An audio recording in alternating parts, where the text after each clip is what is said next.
انہوں نے جب نبی صلی اللہ علیہ وسلم کے سامنے تورات کا وہ حصہ پڑھا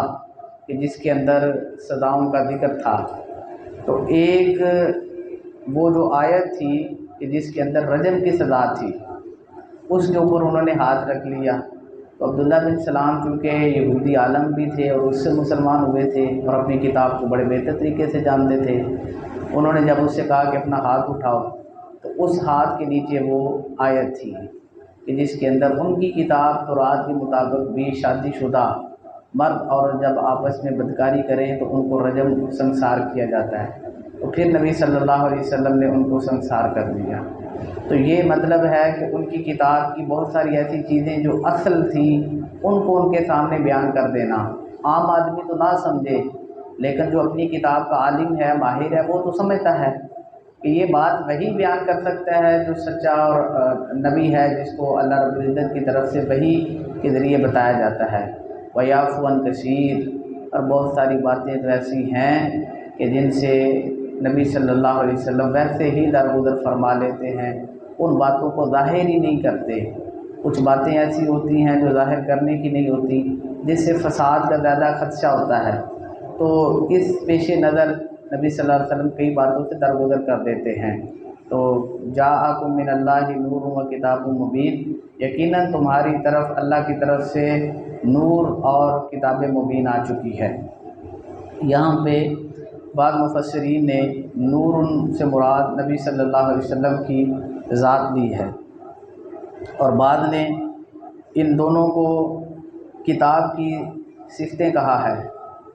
کتاب یعنی قرآن مجید، نور یہ بھی قرآن مجید کی صفت ہے، اور مبین واضح ہونا یہ بھی قرآن مجید کی صفت ہے۔ لیکن اگر یہ نور نبی صلی اللہ علیہ وسلم کے لیے سمجھا جائے تو بھی اس کا ترجمہ ٹھیک ہے، اور اگر اس کا تعلق کتاب کے ساتھ ہے تو بھی اس کا ترجمہ ٹھیک ہے۔ نبی صلی اللہ علیہ وسلم کی تعلیمات یہ روشنی تھی، ہدایت تھی، نور تھی، اس کے اندر کسی کو کوئی شک نہیں ہے۔ آپ کے فرامین امت کے لیے نور ہیں، روشنی ہے، مینارۂ نور ہیں، اس کے اندر کوئی دو رائے نہیں ہے۔ لیکن اس بحث کے اندر پڑھنا کہ نبی صلی اللہ علیہ وسلم جنس کے اعتبار سے انسان تھے، بشر تھے، اور یہ کہ ساری کائنات کے سارے انسانوں سے بہتر اور افضل تھے، تو نبیوں کی فضیلت اسی کے اندر ہے کہ وہ انسان تھے۔ اب خواہ مخواہ ان کو فرشتے ثابت کرنا یا اللہ کے نور میں سے نور کہنا، یہ بہتر عقیدہ نہیں ہے۔ نبی صلی اللہ علیہ وسلم کے بارے میں بھی اگر اس کو نور خیال کیا جائے تو وہ آپ کی تعلیمات ہیں، وہ آپ کے فرامین ہیں، وہ آپ کی زبان سے نکلنے والے الفاظ ہیں، تو آپ کی ذات مینارۂ نور ہے جس سے لوگ روشنی پاتے تھے، پاتے ہیں اور پاتے رہیں گے۔ تو یہ مطلب ہے نور کا کہ آپ کی تعلیمات روشنی ہیں، ہدایت ہیں۔ خواہ مخواہ آپ دیکھیں یہ لمبی بحث ہے جو طویل عرصے سے مسلمانوں کے درمیان چل رہی ہے، تو اس بحث کو ثابت کرنے کے لیے ایک جماعت دوسری جماعت کو ویسے گستاخ رسول کہہ دیتی ہے کہ دیکھیں جی یہ تو نبی صلی اللہ علیہ وسلم کو معاذ اللہ اپنے بڑے بھائی جیسا خیال کرتے ہیں، اپنے جیسا سمجھتے ہیں۔ بھئی اپنے جیسا سمجھنے کا مطلب یہ ہے کہ جنس کے اعتبار سے نبی صلی اللہ علیہ وسلم بشر ہیں، افضلیت کے اعتبار سے ہم ان کی خاک کے برابر بھی نہیں ہیں، مقام اور رتبے کے اعتبار سے ہم ان کے قدموں کے ساتھ لگنے والی خاک بھی نہیں ہیں، یہ کون کہتا ہے؟ لیکن اس بات کو غلط رنگ دینا کہ کوئی اگر کہتا ہے کہ نبی صلی اللہ علیہ وسلم جنس کے اعتبار سے بشر ہیں تو اس کو غلط رنگ دینا اور یہ سمجھنا کہ یہ تو گستاخ ہیں، عزت اور آپ کی توہین کرتے ہیں۔ تو نور یہ کتاب سے متعلقہ بھی ہے اور نبی صلی اللہ علیہ وسلم سے متعلقہ بھی ہے۔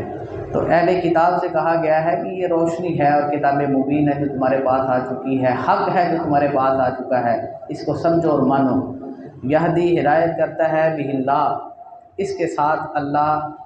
من اس شخص کو اتبع جو پیروی کرتا ہے، رضوانہ اس کی رضامندی کی، جو شخص اللہ کی رضامندی کی اتباع کرتا ہے اللہ اسے اس کے ذریعے ہدایت دیتا ہے، یعنی یہ کتاب قرآن مجید اس کے لیے ہدایت کا موجب بنتا ہے جو اللہ کی رضامندی کی پیروی کرتا ہے، جو ہر حال میں اللہ کی رضامندی چاہتا ہے۔ سبل السلام، تو وہ یہ قرآن دکھاتا ہے سبل راستہ سلام سلامتی کا۔ تو جو اللہ کی رضامندی کی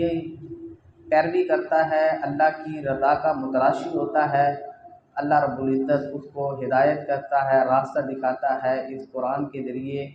سلامتی کے راستے کا۔ وَيُخْرِجُهُمْ اور نکالتا ہے ان کو من الظلمات تاریکیوں سے الی النور روشنی کی طرف، اور ان کو تاریکیوں سے نور اور روشنی کی طرف نکالتا ہے بِإِذْنِهِ اپنے حکم کے ساتھ۔ وَيَهْدِيهِمْ اور ہدایت دیتا ہے ان کو الی الصراط المستقیم سیدھے راستے کی طرف۔ تین انعامات کا ذکر اللہ رب العزت نے کیا ہے کہ اگر کوئی صدق دل سے اس قرآن کے اوپر ایمان رکھے، اس کتاب کو مانے، تو یہ کتاب اتنی سچی کتاب ہے کہ اللہ رب العزت اس کے ذریعے سلامتی کے راستوں کی لوگوں کو ہدایت دیتا ہے، اور تاریکیوں اندھیروں سے نکال کے روشنیوں کا راستہ دکھاتا ہے، روشنی کی طرف لے کے آتا ہے۔